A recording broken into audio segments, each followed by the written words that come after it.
আত্মহত্যা নিয়ে হিরো আলমের নতুন সিদ্ধান্ত।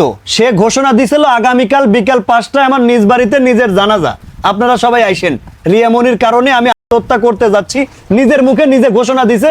এখন সে আত্মহত্যা নিয়ে হিরো আলমের নতুন সিদ্ধান্ত নিউজ রিপোর্টার চ্যানেলরা রিপোর্ট করছে। আরে ভাইয়া, একটাবার আত্মহত্যা করতে দেন না এই মানুষটারে, একটাবার দেন, একটাবার সুযোগ দেন আল্লাহর রাস্তে, দেশের মানুষকে বাঁচতে দেন। আপনি কি মনে করেন আপনি হিরো আলমকে হত্যা করার সুযোগ দিলেন আর হত্যা করে নিল একটা নারীর কারণে? আরে ভাই, এক নারী কেন, ওর জীবনে 24টা নারী আছে।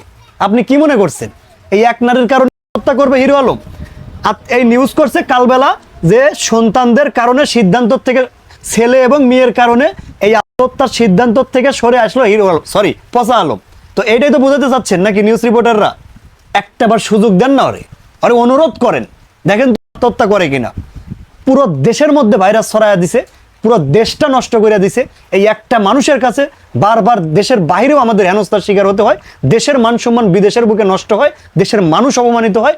এই একটা পার্সনের কারণে গোটা দেশটা আজকে নষ্ট হয়ে যাচ্ছে বাইরের দেশের কাছে। পুরো দেশটাকে কলঙ্কিত করে দিল এই মানুষটা। এ মনি, সে মনি, রিয়ামণি, পরিমণি, এর জীবনে পরীর কোনো অভাব নেই। এ এক নারীতে আসক্ত না, আপনি ভাইবেন না, আপনারা ভাইবেন না যে এক রিয়ামণির কারণে আত্মহত্যা করবে। এর মতো এ হলো 12 ব্যাটারি, ঠিক আছে, বুঝাইতে পারছেন?